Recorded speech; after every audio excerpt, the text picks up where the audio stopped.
1947 मा भारत बनेको छ भने हामी यो कहिले बनेको छ, भारतीयहरूले नेपाल कहिले बने भन्न सक्छ? पृथ्वीनारायण शाहले त टुक्रा टुक्रामा बसेका चाहिँ 2224 राज्यहरूलाई उहाँले एकीकरण गरेको मात्रै हो। म त्यो भारतका जोगीले ल्याइदिने राज संस्थाको पक्षमा म चाहिँ छैन। हजुर है, म त्यस्तो नामर्द जोगी पनि होइन। प्रजातान्त्रिक तरिकाले शासन व्यवस्था चलाउँछौँ है, प्रेस स्वतन्त्रता, वाक स्वतन्त्रता, मौलिक हक, मानव अधिकार, यी सारा कुरा जनतालाई प्रत्याभूति हुने गरिकन हामी शासन गर्छौँ भन्दा पनि त्यो राजाले भन्दा पनि नहुने, अनिल योगीले भन्दा पनि नहुने, त्यो दलालहरूले भनेपछि मात्रै हुने। के आर्जन गर्नुभयो प्रचण्डले? ल राजाले महेन्द्रले गुमाएछ, ल उहाँले चाहिँ आर्जन गरे चाहिँ के फिर्ता ल्याउने रे नि त। के हो फिर्ता ल्याउने? उहाँको तागत छ उहाँको फिर्ता ल्याउने? आदरणीय दर्शकवृन्द नमस्कार। समसामयिक राजनीतिक विषय खास गरिकन नेपाल सरकारले जारी गरेको नक्सालाई संसदबाट अनुमोदन गर्ने प्रक्रिया अगाडि बढिसकेको अवस्थामा पछिल्लो राजनीतिक घटनाक्रमको विषयमा हामी कुराकानी गर्न गइरहेका छौँ र आज चाहिँ कुराकानीको लागि हामीसँग हुनुहुन्छ वरिष्ठ पत्रकार तथा प्रखर राष्ट्रवादी व्यक्तित्व अनिल योगी। आउनुहोस् उहाँलाई स्वागत गरौँ। सर, यहाँलाई स्वागत गर्न चाहन्छु।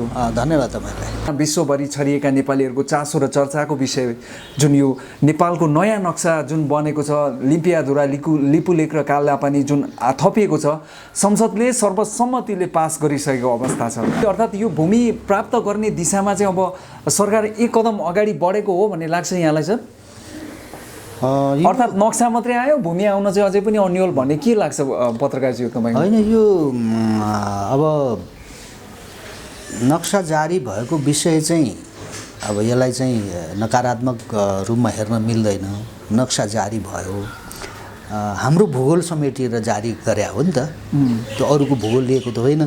त्यो त कहाँबाट स्पष्ट हुन्छ भने सुगौली सन्धिका आधारमा भन्नुपर्छ हामीले। सुगौली सन्धिले निर्धारण गरेको जुन सीमा हो, त्यो सीमाका आधारमा नक्सा नेपाल सरकारले जारी गर्यो। हजुर, त्यो चाहिँ अत्यन्तै सराहनीय काम गरेछ।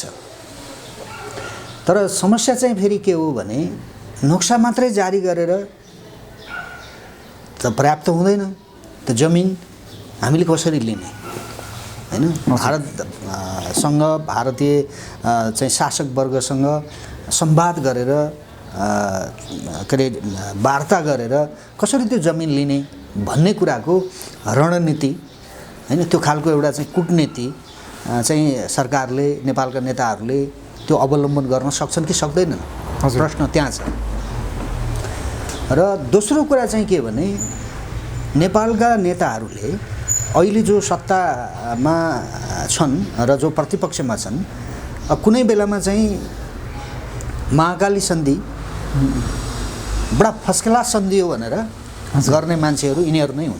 त आज नक्सा बनाएर नाक फुलाउनेहरूले महाकाली सन्धि गर्दाखेरि चाहिँ त्यो आफ्नो सीमाको बारेमा, त्यो आफ्नो भूगोलको बारेमा किन ज्ञात भएन उनीहरूलाई है?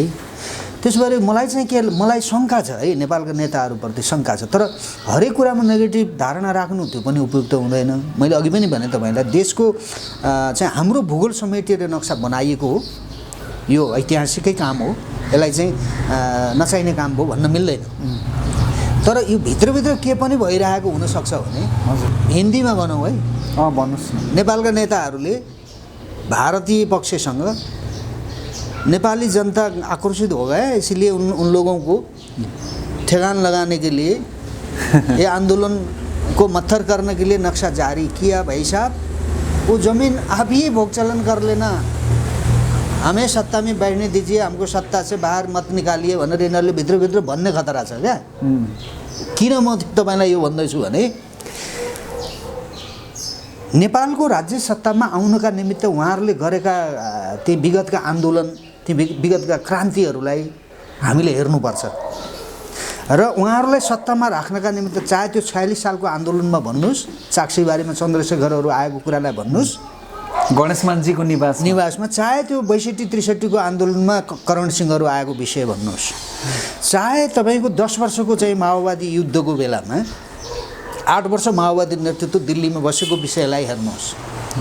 र अहिले पछिल्लो समयमा जब चाहिँ यो भारत र नेपालका नेताहरूको बिचमा जुन यो टसल भयो, यो सीमा सम्बन्धीको विवादलाई लिएर त्यसपछि भारतकै बुद्धिजीवीहरूले है हामीले ठुलो चाहिँ गल्ती गऱ्यौँ भनेर भन्दै हुनुहुन्छ। त्यो के भनेको भने एक त नेपालका कम्युनिस्टहरूलाई हामीले मद्दत गर्नु अथवा माओवादीलाई चाहिँ त्यत्रो सहयोग गर्नु, सत्तामा पुगाउनका निमित्त बल गर्नु नै हाम्रो चाहिँ तर एकैछिन चाहिँ यहाँलाई रोक्न चाहे, जस्तो भारतका बुद्धिजीवीहरू जो चाहिँ पहिला चाहिँ भनौँ न संस्थापन पक्ष त्यहाँ चाहिँ राज्यको चाहिँ एउटा महत्त्वपूर्ण जिम्मेवारी चाहिँ वहन गरिसकेका व्यक्तिहरूले अहिले हाम्रा यहाँको सत्तासीन पार्टी र नेताहरूलाई जुन किसिमको आरोप लगाउनु भएको छ नि, त्यो आरोप एक ठाउँसम्म एक हदसम्म सत्य होला। तर उहाँहरूले भने जस्तो हामी चीनको इसारामा हामीले त यो त गरेका छैनौँ, हाम्रा नेताले पनि यो त गरेको छैन नि त योगीज्यू, यसमा त क्लियर हुनुहुन्छ नि तपाईँ। यस्तो कुरा के हो भने उहाँहरूले त खुलेआम हामीलाई यस्तो आरोप लगाइराख्नु भएको छ। तपाईँले भनेको कुरा पनि एक हदसम्म सत्य हो, तर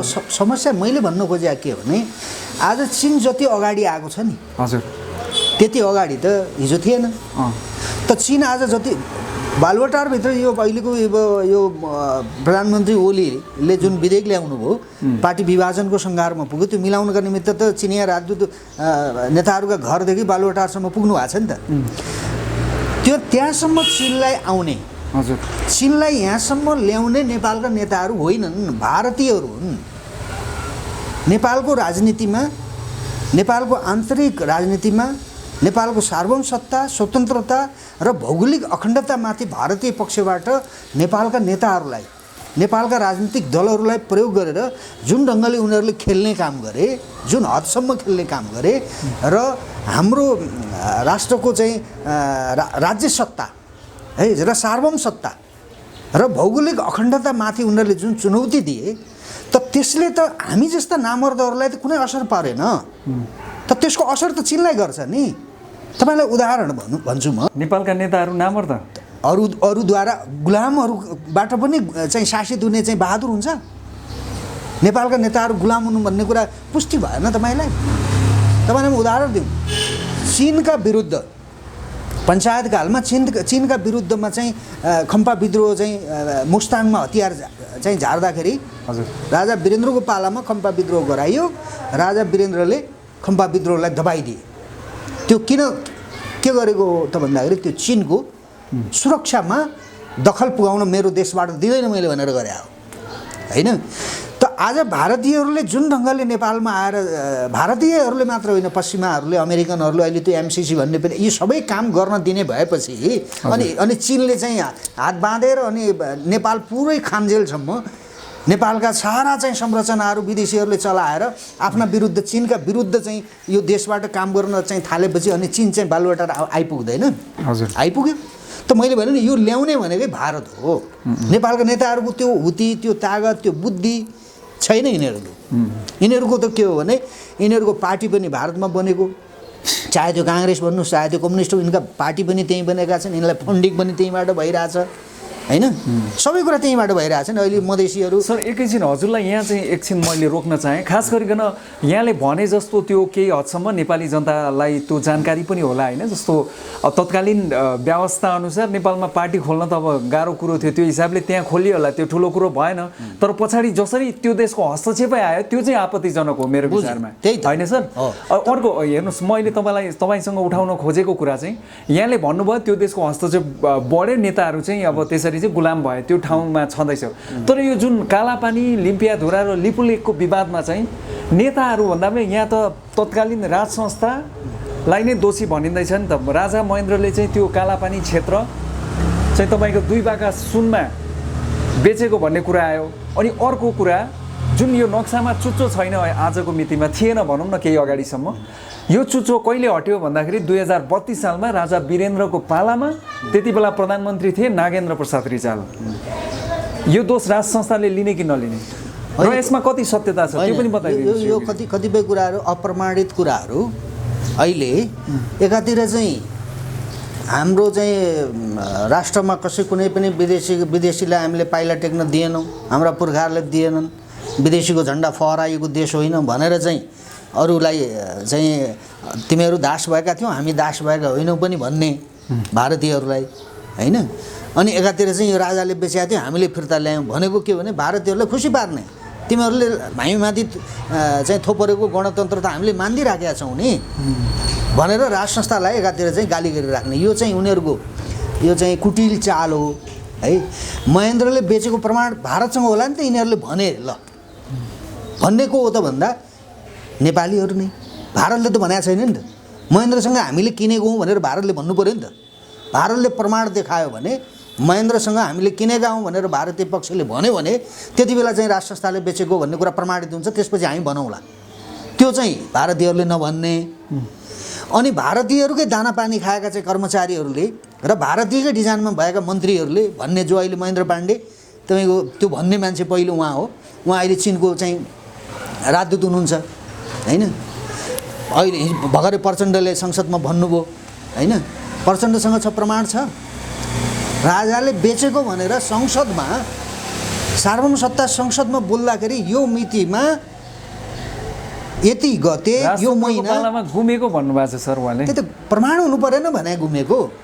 सेना त अब त्यहाँ आएर बसेकै हो, राजा महेन्द्रकै पालामा बस्यो, किन त्योभन्दा अरू 18वटा टुकुटीहरू थियो उसहित, कालापानीको सेनासहित 18वटा टुकुटी त यिनले 7 सालको ल्याएको प्रजातन्त्रसँगै आएका हुन् नि त ती सबै।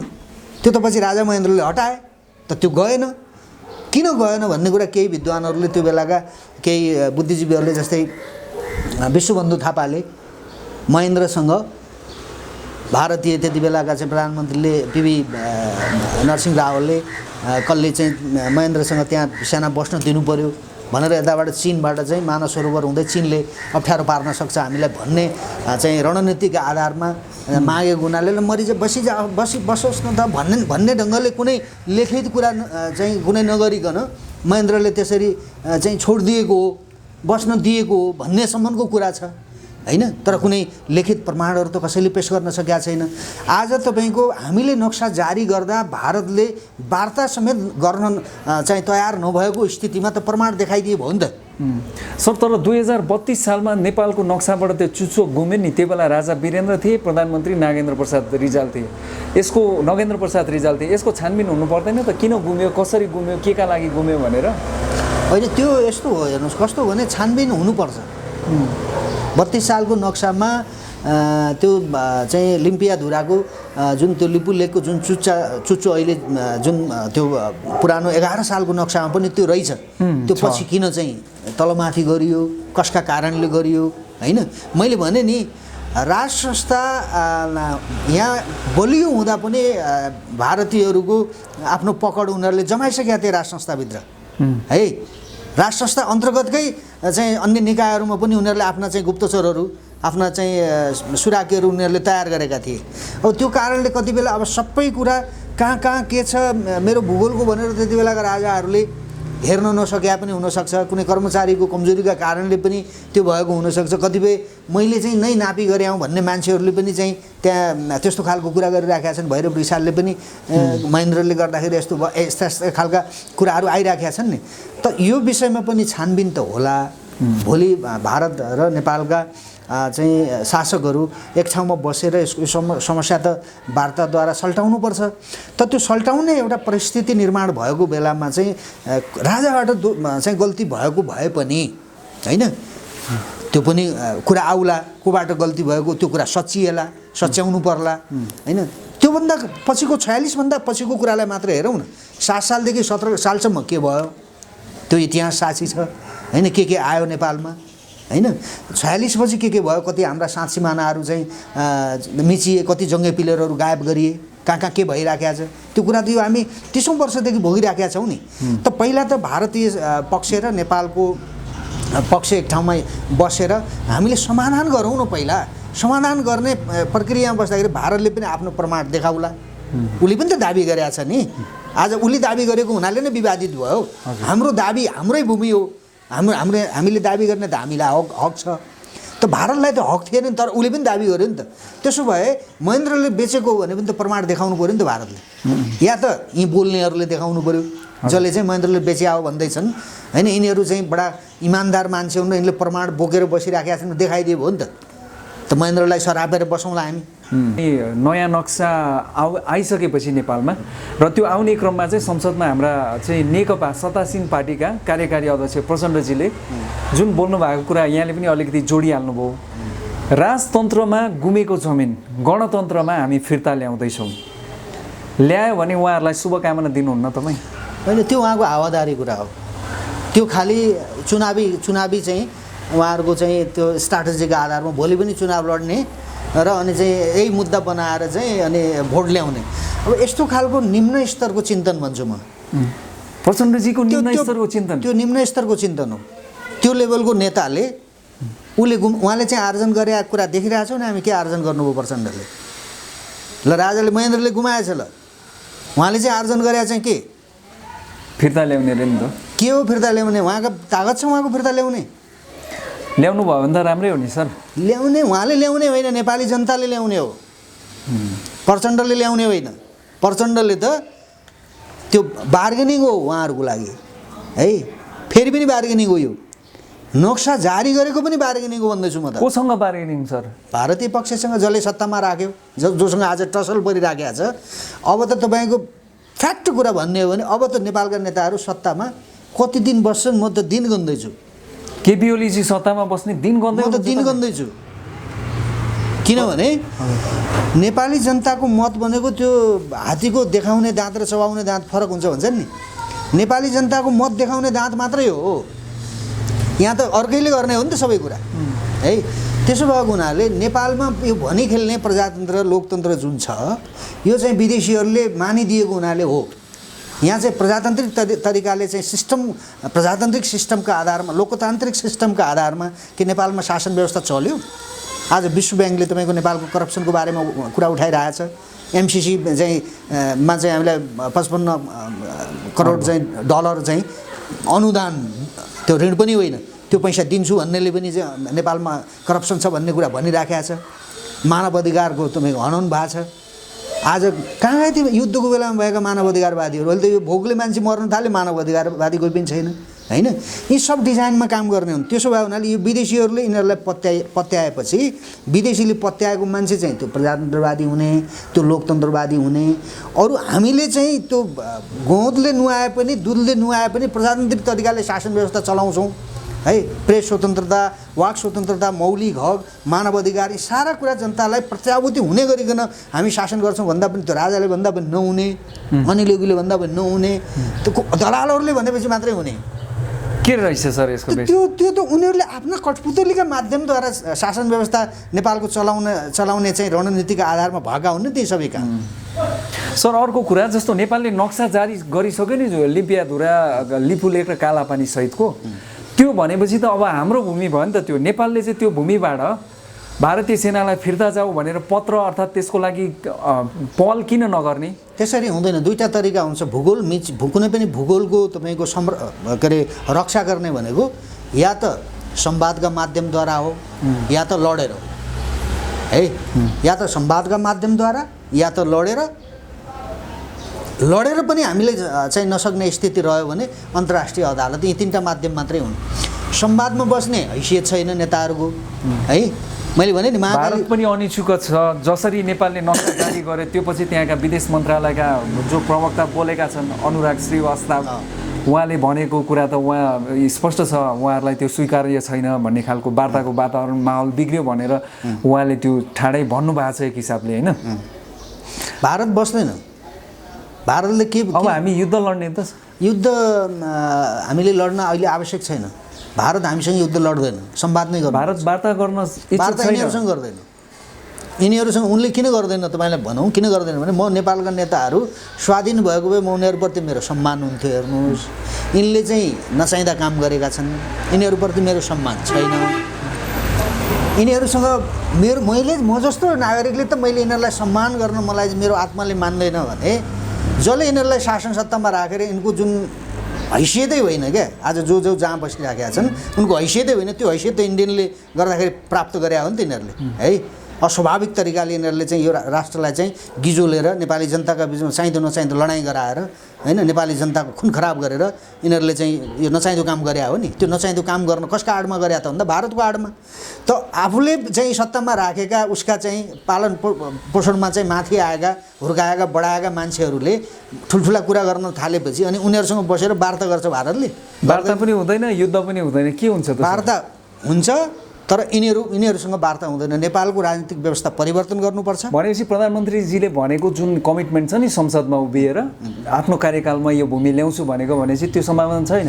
त्यो उहाँको उमेरले पनि उहाँको अवस्थाले पनि स्वास्थ्य अवस्थाले पनि त्यो भन्ने कुरा एउटा हो हैन।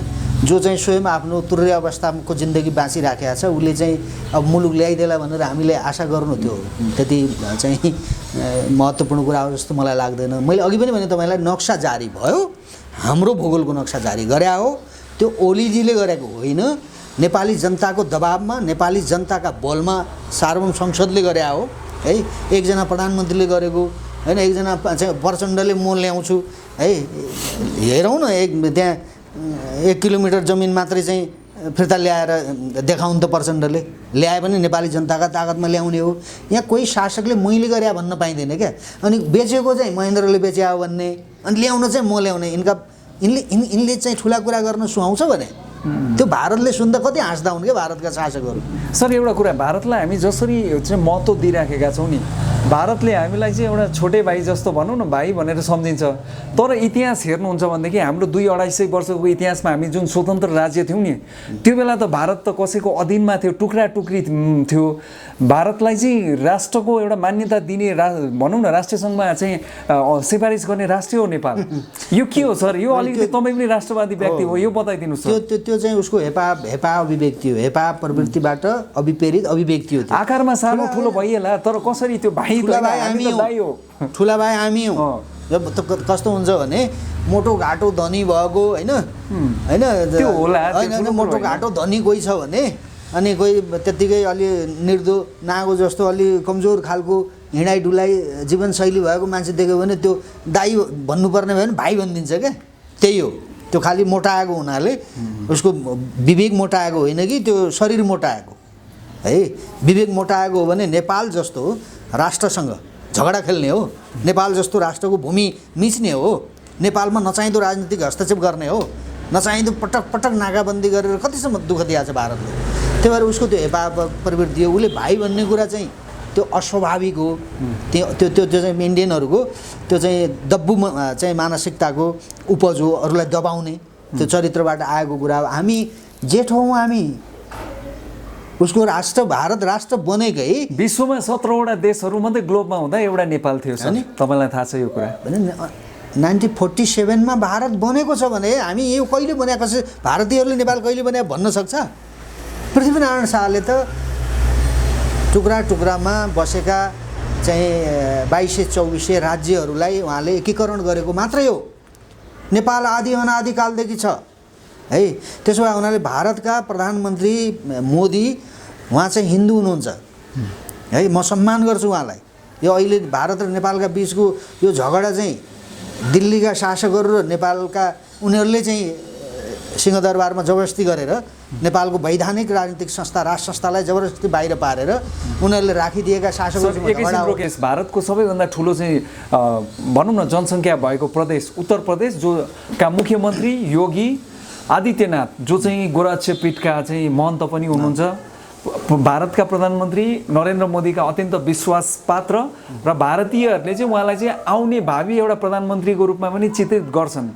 त्यस्ता व्यक्तिले नेपाललाई जुन किसिमको उहाँको चाहिँ कमेन्ट आएको थियो, उहाँले भन्नुभएको छ नेपालले चाहिँ तिब्बतको जस्तो मिस्टेक नगर्नु भनेर भन्नुभएको छ। अनि यसमा चाहिँ उहाँको चाहिँ फेरि विगत कस्तो छ भनेदेखि उहाँ एउटा विश्व हिन्दू महासङ्घमा पनि आबद्ध मान्छे भएकोले हाम्रा पूर्व राजा पनि उहाँलाई गएर भेट्ने र यहाँका राजावादीहरू तपाईँ त मलाई थाहा छैन, उहाँले चाहिँ योगीले चाहिँ नेपालमा राज संस्था ल्याउनको लागि भूमिका खेल्छन् भनेको छन्। अब यस्ता योगी जस्ता मान्छेले चाहिँ भूमिका खेलेर नेपालमा राज संस्थै ल्याउँदा पनि के होला त सर हाम्रो सार्वभौमिकता? तपाईँले बडा महत्त्वपूर्ण प्रश्न गर्नुभयो भने भारतका जोगी हामी जस्ता जोगी होइनन् है। भारतका जोगी भनेका भारतीय पोलिसी अन्तर्गत, राज्यको पोलिसी अन्तर्गत काम गर्छन् त्यहाँका जोगीहरू। यहाँका जोगी जस्ता छाडा छैनन्। म त्यो भारतका जोगीले ल्याइदिने राज संस्थाको पक्षमा म चाहिँ छैन हजुर है। म त्यस्तो नामर्द जोगी पनि होइन, विवेकहीन जोगी पनि होइन होइन। म चाहिँ राज संस्था चाहियो। मैले यस कारणले भनेको यो देशको अस्तित्व रक्षाको प्रश्नमा हजुर। र विदेशीहरूसँगका असम्बलगन हाम्रा जुन परराष्ट्र नीतिहरू अनि छन्, अर्को चाहिँ नेपालको राज संस्थाको जुन इतिहास छ त्यो नै भारतको जुन यो हेपा प्रविधिको विरोधमा उभिएको राज संस्था हो नि त नेपालको त। त्यही त मैले भने नि, मलाई त्यसैको लागि राज संस्था गयो होला आफ्नो ठाउँमा छ होइन त योगीज्यू। मैले भने नि नेपालको राज संस्थालाई उनीहरूले हटाउनुको मुख्य कारण नै यही लथालिङ्ग गर्नका लागि हटाएको हो नि त। विदेशी नेपालको राज संस्था भारतसँग कहिले राज संस्थाले जोडी खोजेको थियो र? आज जसरी प्रधानमन्त्री ओलीले जोडी खोज्दै हुनुहुन्छ त्यसरी जोडी कहिले खेल्यो? कुन राजाले खेल्यो? एउटा राजालाई मारि नै दिए यिनीहरूले, अनि अर्को राजालाई चाहिँ सिद्ध्याउनलाई सत्ताबाट बाहिर फाल्नका निमित्त कत्रो नाटक गरे।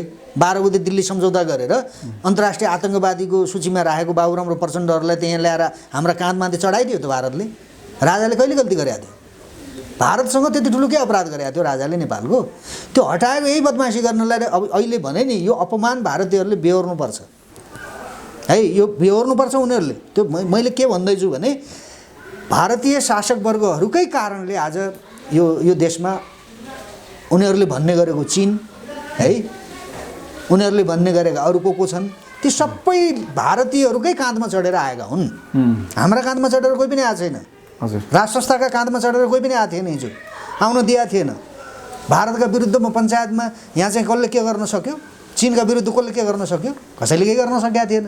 अनि यो लथालिङ्ग यो देशको लागि लथालिङ्ग बनाउने चाहिँ उनीहरू, अनि दोष चाहिँ राजालाई दिने। मैले अघि पनि भने तपाईँलाई, भारतीय चाहिँ आदित्यनाथ योगीले बोलेको कुरा कतिपय कुरा चाहिँ त्यो असान्दर्भिक छ र कतिपय कुरा सान्दर्भिक पनि छ।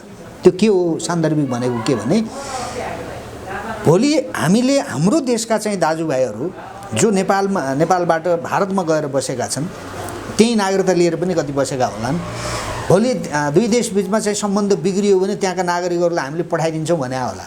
त्यसो हो भने त भारतका पनि लाखौँ चाहिँ भारतीय नागरिकहरू नेपालमा छन्, हामी पनि पठाइदिउँला। त आफ्नो देशको नागरिकलाई चाहिँ कसैले राख्दैन, तेरो देशको नागरिक लैजा भन्यो भने त हामीले ठाउँ दिनु पऱ्यो नि त उसलाई है। मलाई म चाहिँ मान्दिनँ भन्नु भयो नि, मेरो भाग पनि आधा काटेर मैले मेरो दाइलाई दिनु पऱ्यो, मेरो भाइलाई दिनु पऱ्यो, मेरो छिमेकीलाई दिनु पऱ्यो। यो त देशको कुरा हो नि त होइन? त्यसो भए हुनाले त्यहाँसम्म चाहिँ स्थिति पुग्दैन। र मैले भारतीय चाहिँ जोगीले अथवा भारतीय कुनै सन्त महन्तले चाहिँ नेपालको राज संस्था ल्याइदिन्छ, मलाई चाहिँ त्यो विश्वास छैन। हेर्नुहोस्, र म त्यो कसैलाई नचाहिँदो कमेन्ट पनि म गर्दिनँ। उहाँ हिन्दू भएको हुनाले, आदित्यनाथ योगी एउटा हिन्दू भएको हुनाले नेपालको राज संस्थालाई भारतीय हिन्दूहरूले चाहिँ अत्यन्तै श्रद्धा गर्छन् उनीहरूले। र भारतमा करोडौँ चाहिँ हिन्दूहरू, 80 करोडभन्दा बढी, 85 करोडभन्दा बढी हिन्दूहरू छन्। त्यहाँ 100 अरब चाहिँ जनसङ्ख्या भएको चाहिँ भारतमा त्यत्रो चाहिँ हिन्दूहरू भएको देश हो त्यो। नेपालको राज संस्था उनीहरूको सम्मान गर्ने र ती हिन्दूहरूको धर्मको संरक्षण गर्ने संस्था हो नेपालको राज संस्था भने। नेपालको राज संस्थासँग जोडी खोज्नु, नेपालको राज संस्थालाई चाहिँ डोमिनेट गर्नु है, उसलाई कमजोर बनाउनु भनेको हिन्दूहरू कमजोर बनाउनु हो भन्ने कुरा भारतीयहरूले बुझेका छन्। मोदीले झन् राम्रोसँग बुझ्नु भएको छ, आदित्यनाथले पनि बुझ्नु भएको छ। यो सीमाको समस्या भनेको मैले देख्दा चाहिँ के हो भने उनीहरूले भारतीय पक्षले अहिले वार्ता गर्न चाहिरहेको छैन भन्ने कुरा आइरहेको छ। यो के हो त भन्दाखेरि भारतसँग वार्ता गर्नका निमित्त नेपालमा राजनीतिक व्यवस्था परिवर्तन हुनुपर्छ। राज संस्था, यो देशको चाहिँ शासन सत्तामा चाहिँ राज संस्था आउनुपर्छ। राज संस्थाले दुईवटा कुरा गर्छ, एउटा सुरक्षा रक्षा र उसको परराष्ट्र। यो दुईवटा कुरा नेपालको शाहवंशलाई चाहिँ मात्र हेर्ने अधिकार दिएर नेपाली जनताले है, अहिले जुन खालको एउटा जनमत देखियो नि, नेपाली जनता त राष्ट्रवादी रहेछन् नि, देशभक्त रहेछन् नि है। अब कोही नेताहरू देशभक्त थिएनन् होला, नेता को देशभक्त थिए को थिएनन् हामी देखिरहेछौँ नि। प्रचण्डले के गरे, ओलीले हिजो के गरे, देउवाले के गरिरहेछ, अहिले के गर्दैछन् हामीले देखिरहेछौँ नि, नेपाली जनता देखिरहेछ नि। तर जनताका बलका अगाडि, राष्ट्रवादी जनताका बलका अगाडि, देशभक्त जनताका बलका अगाडि दलालको पनि केही लाग्दैन भन्ने कुराको यो प्रमाण हो। यो नक्सा जारी भएको यो कारणले पनि हो।